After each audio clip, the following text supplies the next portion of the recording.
ঘরে রাখা রুটি দিয়ে লাড্ডু। কি ভাবছেন, রুটি দিয়ে আবার লাড্ডু হয় নাকি? হ্যাঁ বন্ধুরা, আজকে আমি এই রুটি দিয়ে লাড্ডু বানিয়ে দেখাবো। ঘরে রাখা রুটি দিয়ে আপনারা খুব সহজেই লাড্ডু বানিয়ে নিতে পারেন। কড়াইতে তেল দিয়ে দেব।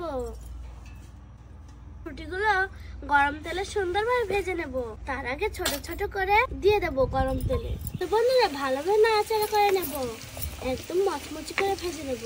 এবার মচমচি করে ভেজে নিয়েছি, তো এবার তুলে নেব। ব্লেন্ডারের ভিতরে দিয়ে দেব। বন্ধুরা পানি ছাড়াই ব্লেন্ডার করে নেব।